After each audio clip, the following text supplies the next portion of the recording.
Hello and welcome back to the channel. My name is Brandon. This is Born Again XJW, and today is part 5 of us reviewing this secretly recorded judicial committee meeting on behalf of Jesse and McCall. They're being accused of apostasy. Obviously, I do not think they are. I don't think they fit the definition of it. You've probably come to a similar conclusion if you've watched parts 1 through 4. So again, I repeat myself, today is part 5. So there's really not too much I need to lead up with. The only thing I would say is Jesse's about to make a comment about, you know, how the sisters talk so fast. And some of you will be like, oh, well, Jesse sounds like kind of a chauvinist. He's not. He's literally just saying that as a way to get the elders to shut up, because a lot of them are a bunch of chauvinists and misogynists anyway. So that's why Jesse uses that. I just wanted to preemptively say that before we hear his next reasoning. Just to kind of catch you up to speed real quick before we jump in. Again, we're leaving off of Jesse trying to, I guess, correct people in the field service. He's seeing the hypocrisy of how they're talking about other people behind their backs when they don't even know the things they do in private, the noble things they do in private. So that's what Jesse's talking about, and then the elders are saying, well, you can help them get a readjusted view of things instead of thinking they're messed up people.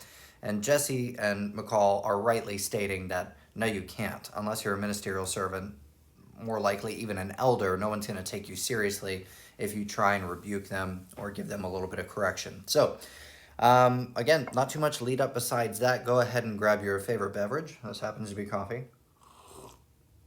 Oh, glorious. Okay, let's go ahead and get right into it. Truly, I say to you, unless one is born of water and the Spirit, he cannot enter the kingdom of God. I try to think before I speak too, and usually, you know, with sisters, how they talk real fast. So I'm thinking about how do I handle this, and before you know it, they're all excited and talking about another topic, and I didn't feel like I was in position to correct their thinking because I wasn't an elder. Mm-hmm. And I figured that over time, if they're like that, they probably just slipped up there.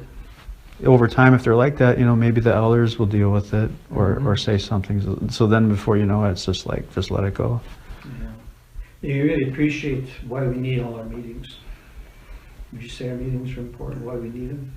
Mm-hmm. Yeah, you want to be together with the brothers and sisters. Don't forsake the gathering. Yeah, and that's where we hear about how we should conduct ourselves, is at the meetings. Mm-hmm. You know, putting on the Christian personality. How do we know that Jehovah is using the faithful slave? You know, how do we know who the governing body is? Why we're obedient to them? Mm-hmm. And during one of our visits, we were talking about our meetings, and you had it was an interesting way you put it, that you saw how depressed everybody was and complaining about having to go to all the meetings, because we had a lot of meetings. Throughout my life, I've seen that from people, yeah. And finally, the governing body eliminated one meeting. They recognized the negative effect of all the meetings you were having. Mm-hmm. Do you still feel that way? All right, so there's 2 points that I actually want to touch on there. Firstly, once Jesse answered the question, and again, you guys are coming in on the tail end of part 4, so go ahead and listen to part 4 if you haven't already, and then what we listened to just now will make more sense. But first point, Jesse answered the question, and Brother Cerberus does not care. He got an answer, but he's not listening to the answers. He's waiting for Jesse to be finished with his response, and then he's just going to bounce around, because, again, this is how you're trained when you're a Jehovah's Witness. How do I know? Because I was trained that way. Because I was Jehovah's Witness for a long time, and anyone who's in the ex-Jehovah's Witness community, you know that you are crap at arguing, and it has taken years for you to actually hold one cohesive thought when you're having discussions or debates or arguments with people. It took me years to realize that I wasn't actually clever. I was just jumping around a lot. And so part of my deprogramming was getting rid of that type of, I guess, debate style. And it was really, again, the organization equips you for nothing. It does not equip you for the real world. But anyways, Brother Cerberus jumps around to another point. He's talking about the meetings, why they're important, don't forsake the gathering, that sort of thing. Listen, God is not contained in a church building. He's not contained in a kingdom hall, as if he even needed any of those structures in the first place. The church, or the ecclesia, I think is the Greek term, is the gathering of a body of individuals. It's made up of, where 2 or 3 or more are gathered in my name, there I am in their midst. So when believers gather together to worship God, to praise him, to break bread together, that is you doing church. You doing church is not you going to the kingdom hall.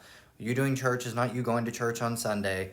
It's any time you meet with fellow believers. Now, am I saying you shouldn't go to church? Absolutely not. I think it's very important to have a strong congregation that you're tied to, brothers and sisters who can help you out in your everyday life. I think that's important, but that's besides the point. What he basically says is when we go to the meetings, we are told how to put on the Christian personality. Listen, it doesn't take a rocket scientist to listen to Jesus' words when he says, what is the greatest commandment? To love God and love your neighbor. Treat others the way that you would want to be treated. That doesn't take a rocket scientist to do that, to implement that into your life. You don't need to be told 3 times a week.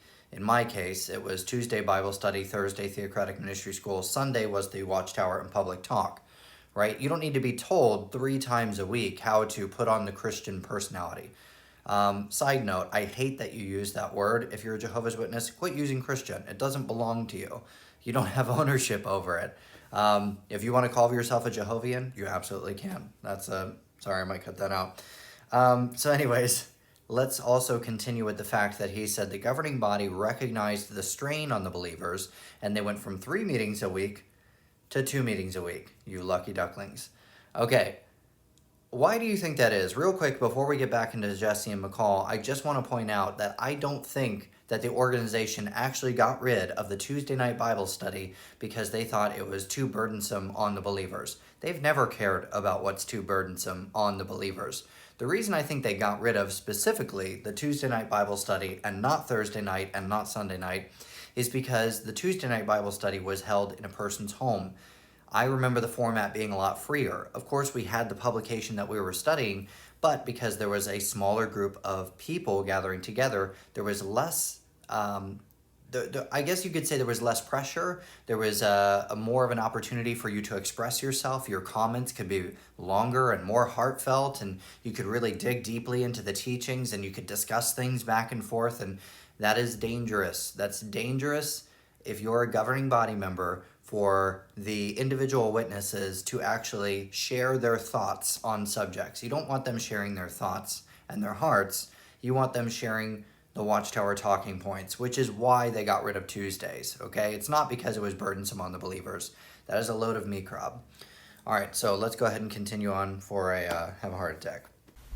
I feel that there's a wide spectrum of people, and sometimes within a paradigm of thinking, it caters to these people, but then sometimes over time it's realized that maybe these other people don't quite meet that standard or that bar, and so it might take 15 or 20 years to figure it out, unfortunately, and during that time sometimes families suffer before it gets figured out, such as maybe a meeting taken away, and that allows the family to spend more time together for family worship. That took a long time, and a lot can happen in 15 years.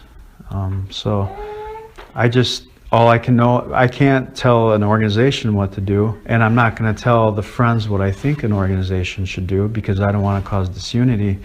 So I was just being honest and saying I just want to focus on my own family, what's encouraging and what's refreshing. So did that kind of reasoning affect your view of the meetings, thinking that way? Which reasoning? That the meeting was actually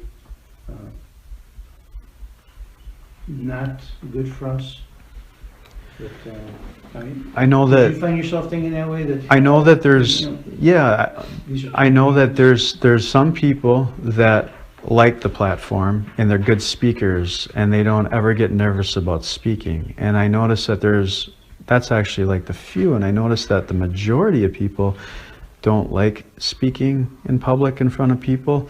So over the years, like when I would go visit my friends over to my friend's house, and the parents would be like preparing a demo, or they had a part, and I could see the stress on their face, and they're just like, oh, I gotta go work on this, I'm so nervous, and saw that over and over again. So a lot of people just get stressed out about having to prepare parts, but they do it because it brings encouragement to others, but they do it. And so I just see the stress wearing on family members. And so I start to wonder, well, what is the best way? Maybe the best way for things to operate will be figured out in 50 years. But in the meantime, this is what we got, and I hate seeing the stress on the friends' faces. So that's just how I felt. And then now I'm just at a point where I have my own family handle it the way that I feel is the best pulse for the family, and not try to impose anything on anyone else. Well, then why do you remain part of an organization that functions like that? If I had known, where would I turn to? I don't know. Yeah. I'm terrified of the church. Also, False religion, so it's like she's I'm not gonna go in she's there. like a 7th generation family, so there's a lot of family, so it's like, why would we go somewhere else, especially when we know that they don't have all absolute truth. So that, that's why we don't do that. But we can I'm sorry, I didn't mean to interrupt. but we can still learn from the Bible and Jesus, and I can still like try to incorporate with my family union what I feel. But it's not, it wouldn't be good for me to dictate anything to any other person or group of people. All right, so my 2 cents on this.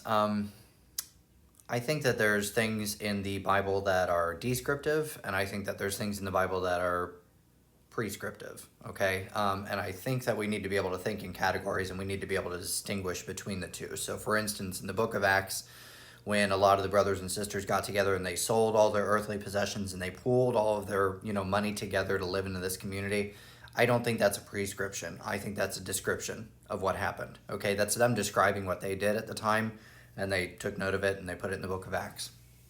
But I don't think that's something that we're all supposed to do.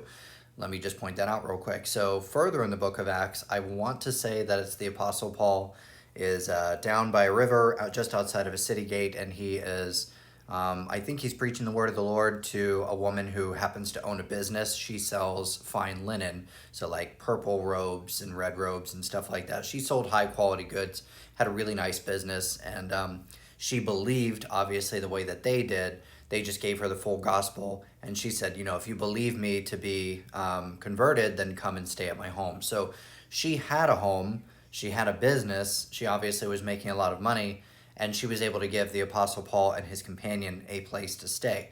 So if every single Christian ever sold all of their earthly goods and got rid of all of their homes, then there would be no homes for any of the Christians to stay who are on their missions work, right? So again, this is why we refer to the church as a body. Actually, Jesus referred to it as a body, but I don't walk on my hands, and I don't I don't eat with my feet. You know what I mean? Like, I don't ask certain parts of the body to do what other parts of the body are meant to do, right? So do I think that every single person who's a Jehovah's Witness needs to be in the theocratic ministry school? No, absolutely not. In the same way that I don't think that every single believer needs to be a street preacher. No, some of you don't have that gift or that ability. You might be presented with it at one point in time, but that's kind of a different video. The reason I point any of that out is because I agree with Jesse, but this might be one point where you could have done a little bit better here. And the reason I say that is because when he says that it's stressful for people to get prepared for parts because some people really enjoy being on the platform and other people absolutely despise public speaking, I agree.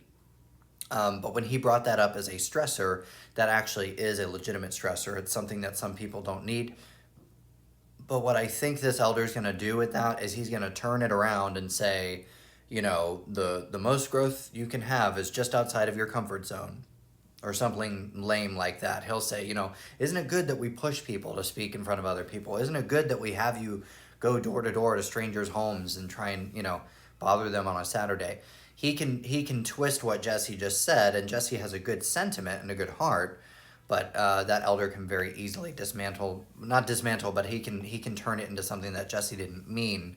So that's the only place where I have a disagreement right now. And just to point out, I'm going to go ahead and throw up a screenshot. McCall just said something about, where would I go? The churches are evil. She says, just to clarify, I'm actually not afraid of the church anymore, but the JW culture and teaching certainly promotes churches as evil. So when you were hearing that from McCall, you may have been like, McCall, what are you doing? No, she clarifies in her video exactly what she meant. Again, you have to remember, this is a witch hunt. Okay, so they're looking for specific language from Jesse and McCall. If she doesn't use the right words, or if they use too many of the wrong buzzwords, then they're automatically out. So, her saying, where should we go? I'm scared of the church. That's just her talking shop to the elders. Okay, so McCall's not actually doing anything wrong there. All right, let's go ahead and keep going. What I feel, but it's not, it wouldn't be good for me to dictate anything to any other person or group of people. But you see by example what happens here. We got where you say a 7th generation person here, and they decide that they want to pull away from congregation for reasons of having questions and not understanding 100% and things like this. What effect do you think it would have on a congregation if a family was doing that? I think every single person would be different. As far as the congregation, I would hope that they would look at the good examples of the congregation, or those that they look up to, and then that would keep them refreshed rather than being concerned about our family. Overly concerned anyway. I know people care. Well, I know you understand there's certain levels of spirituality within the congregation. People that really are, but there are ones that are weaker, ones that are struggling, and when they see those kinds of things, they think, well, yeah, maybe I'll just do that. I'll come back on that, and I'll do like the Zupkis are doing and just kind of stay home.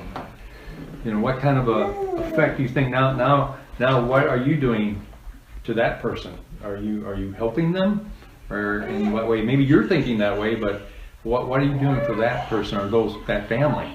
Well, she makes meals, and we take meals to other sisters in the congregation, and we visit with them, and we would hope that's encouraging in itself, and that they see the demonstration of love, and then they just appreciate how Jehovah works through different individuals in the congregation, and they don't necessarily have to be an elder or pioneer, but they're being helped by these meals or being able to talk with them, and just in that way.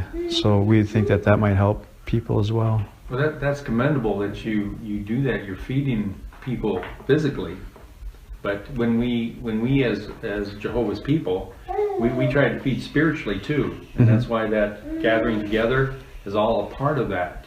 So if we don't help each other spiritually, and we're only feeding them food, how long is that going to be, or how is that going to really strengthen them when it comes to, say, when their faith is tested, or when something comes down? We've all seen the videos, we've seen the show from the convention. It's going to come down where the police are after us. It's going to come down where the government's going to be upon us.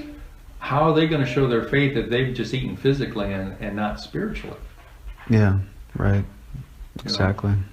Yep, indeed. We have seen the garbage, fear-mongering propaganda videos from the convention about police beating down the door and coming after Jehovah's Witnesses. Why? You're like the least threatening people on the planet. You're like one rung below Mormons. No, I would say Mormons are less threatening because they're nicer. But, okay. Couple points here. He says, he goes down the guilt road. Okay, so obviously the reasoning, the logic, and all of those other routes aren't working on Jesse and McCall. So let's go down the guilt path, shall we? We're going to guilt you into coming to the meetings more often. So Jesse and McCall have, I believe, 2 children right now. So at this current state, I can't remember when exactly this was recorded, a little while ago. It's hard to get children to the Kingdom Hall. I know, being 4 out of 5 kids, God bless my mom and dad. They got us all, in our suits and ties and little dresses and stuff like that, and got us to the Kingdom Hall. It was stressful, but they managed to do it because they thought that's what they were supposed to do. So anyways, Jesse and McCall just made the decision to, do more stuff at home rather than going to the Kingdom Hall. I also think they were in the process of waking up. So this is, them, again, talking shop in front of the elders. But of course, they go down the guilt path and they say, well, what is that going to do to people if a seventh generation, I actually think they clarified in the video and said fourth generation, but what is that going to do if a fourth generation Jehovah's Witness family decides to not come to the Kingdom Hall as much? Well, I ask you, what does that have to do with anything? Why would Jesse and McCall's meeting attendance really affect someone else who's struggling to get to the Kingdom Hall? No. I am all about personal responsibility. You cannot blame your actions, your behaviors on this person over there, or this person over there, or I stopped doing this because of them. That's ridiculous. So, I understand that, whoever this brother is, I haven't named him yet. I have one for Brother Cerberus, but he's a part of a hive mind and he thinks collectively about everything, right? But there is such a thing as individual responsibility. So, what Jesse and McCall decide to do with their children and their faith and their way of worshiping God is completely on them, and that should not have an effect on anyone else. Let me just give you a prime example. A couple months ago, maybe even a year ago, longer, I can't remember, there was a gentleman named Ravi Zacharias. Now, he was kind of a titan, kind of a very large name in the name of Christian apologetics. Well, it turns out that after Ravi passed away, a lot of stuff came to light that he actually was for lack of a better term, a sexual predator. He would prey upon women, he would dote on them with gifts, he would condition them, he would groom them basically, and he had women in all sorts of different countries. And for some reason this shook a lot of people's faith because they really enjoyed Ravi Zacharias. Well, therein lies the problem. Your faith should not be in Ravi Zacharias. Your faith should not be in Jehovah's organization. Your faith should not be in the pastor from Bethel Church or whatever. You do not put your faith and trust in men and manly organizations. You put your faith and trust in Jesus Christ as Lord of your life, as the Savior of your soul. He is the one who redeems you. He is the one who gives you salvation. You follow him exclusively. If a titan of the faith happens to be living a complete double life, and it's found out, this should not shake your faith. This should make you realize that we are all of us, and myself included, I'm pointing the arrow back at me, incredibly sinful. Not just flawed, not imperfect, but incredibly sinful. And we will do evil when we get the opportunity, when we think there are no eyes on us. So, when a titan of the faith falls, that should not shake your faith. I'm sorry, I believe in individual responsibility. You don't put your faith in a person, you put your faith in Christ, okay? I'm going to get off my soapbox and we're going to continue with this. Same for your family. You say you love your family, and I don't doubt that. I don't doubt that at all, because you show a great deal of love. Hard work you do to keep them fed, hard work you do to keep your family together and housed and warm and taken care of, and little socks on their feet. You do a lot of good things that way, but when it comes to your spirituality with your children, your thinking is that, well, I can sit back and I don't have to worry about all these kinds of things, but is that really what you know? Is that really what it really comes down to? Feeding them? We talk about spiritual things every day, all the time. Literally 24/7. Mm-hmm. JW broadcasting is the only thing Roland will watch. And of course, I'm always home with him. He sings the songs. He's singing the songs, Mm-hmm. and it's a constant conversation with them about spiritual things, about Jehovah, about Jesus. And I asked Mercedes, can you think of somebody we should, go help today? Or, what about so-and-so? Should we go visit our great aunt or great uncle? Or should we bring them something? Should we give them some flowers? And she loves doing that. Like, she loves it. She talks about it for a week after she does it. And that is, you're teaching your children to be helpful that way, and that's good too, but what are you going to do when Mercedes comes up to you and says, how come we don't go to meetings like the rest of the friends do? And how come we don't have parts up there like the rest of the friends do? All that's encouraging, even the ones that struggle. We all have a hard time giving parts and talks, and even as elders, we've given thousands of parts, but still, it's a struggle to get it. But we know the benefits that come from that, the teaching of that, and just seeing, what are you saying when you're up there giving a part, or McCall's up there, what the people, the smiles on the people's faces to see you guys up there doing those parts. Even though that, you know, it's a struggle maybe for you to do that. But just think of the things that you learn when you do those parts. Do you think they leave you? You sit down and they're gone? Or are those things that benefit you from now on? Mm-hmm. See, and that's all part of that teaching and training and going up there and giving those parts is so that we can benefit from all that. That's what Jehovah's doing for us, making us better speakers so that when somebody comes up to you and talks about your faith, can you defend it?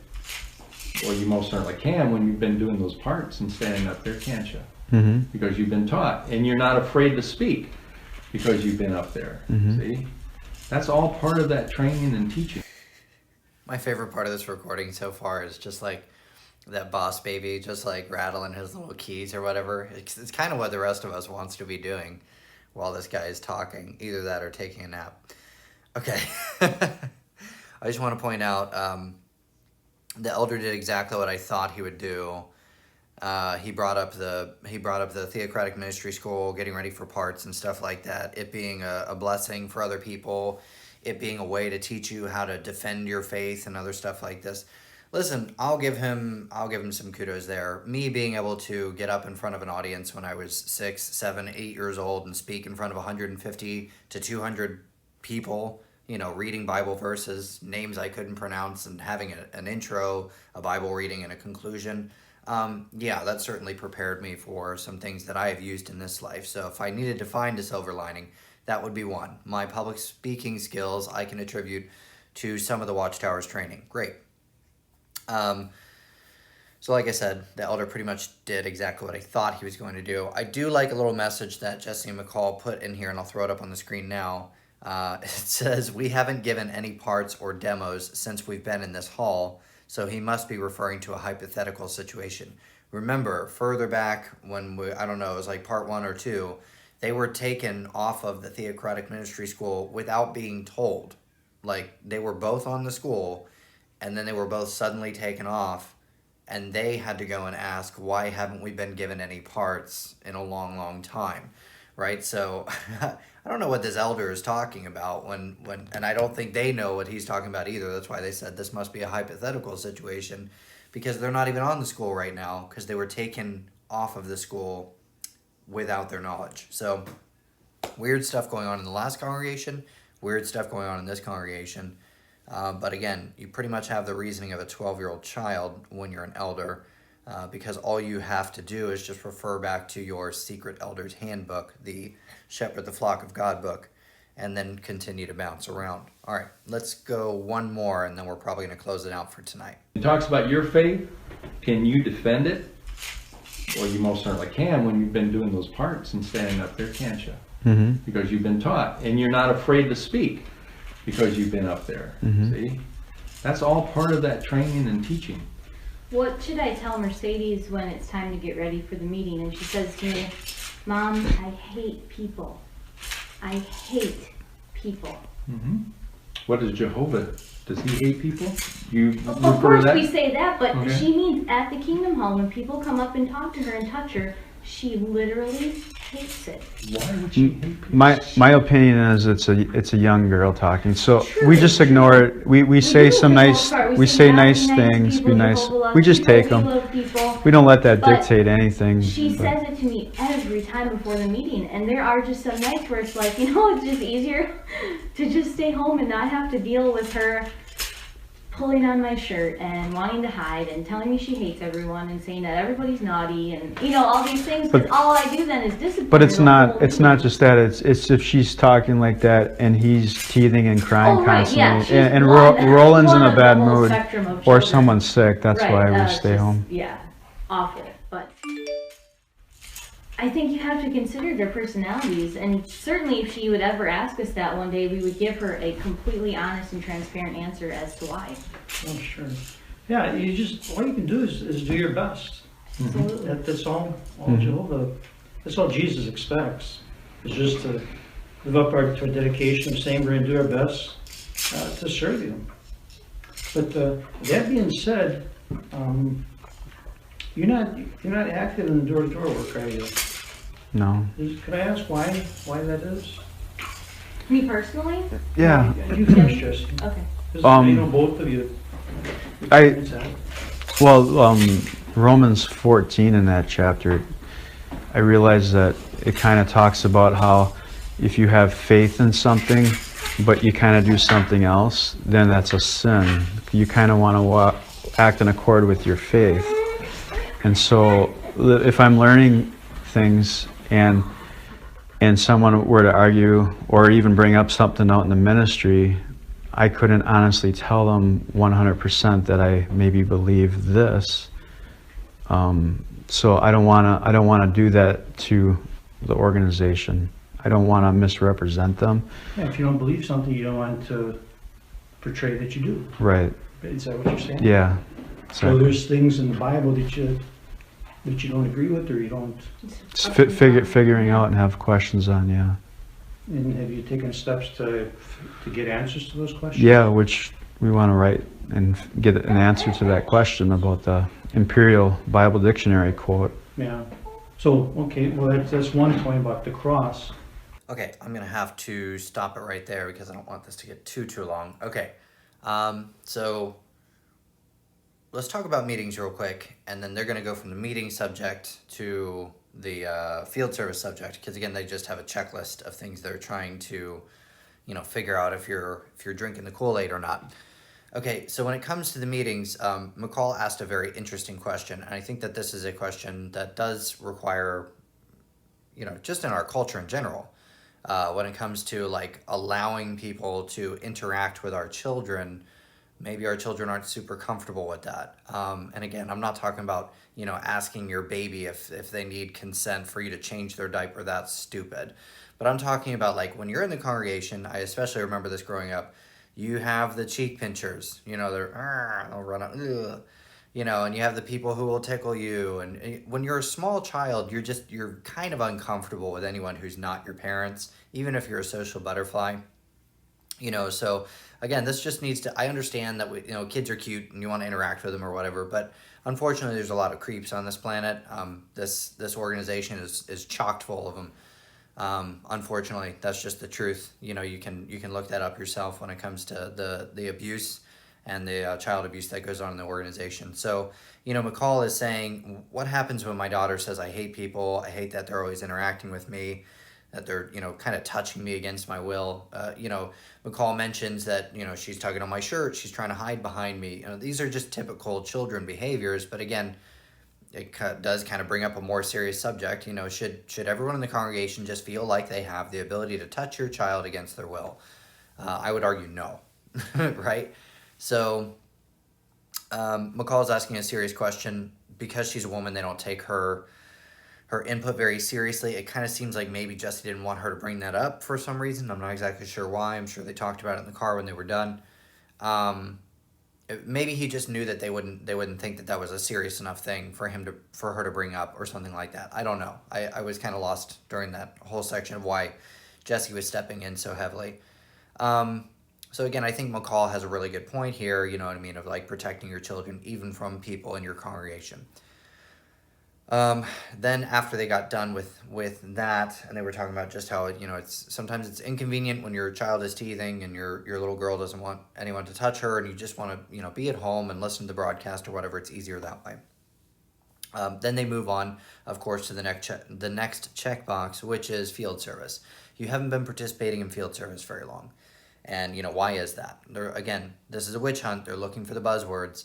So Jesse says, right now I have a lot of questions that I'm needing answers to, I'm getting answers to, but if I went out into the field service, I wouldn't feel 100% telling people, this is the truth, I'm willing to die on this, and I want you to come and join us, right?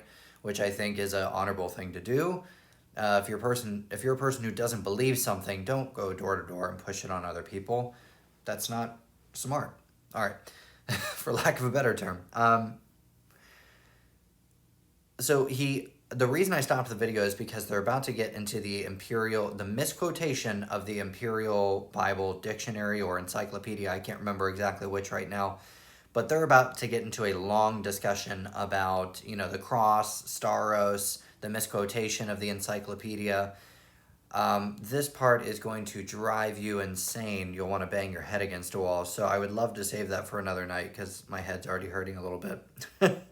But it's entirely too long for us to get into now. So I hope you guys enjoyed this breakdown and commentary. Hopefully I wasn't ranting too much, but I want to try and wrap it up next time. So there's maybe all of 25 minutes left, and I think that we can slog through it together if I'm quicker about making my points. So anyways, give me your comments in the comment section. I always love hearing what you guys have to say. Maybe you picked up on something I didn't pick up on, and I love hearing your responses. So anyways, if you enjoyed this type of content and you want to see more, go ahead and just subscribe to the channel. Give this video a like and comment and share and all that good YouTube stuff. Otherwise, I hope you guys have a wonderful evening and God bless. Truly, I say to you, unless one is born of water and the Spirit, he cannot enter the kingdom of God.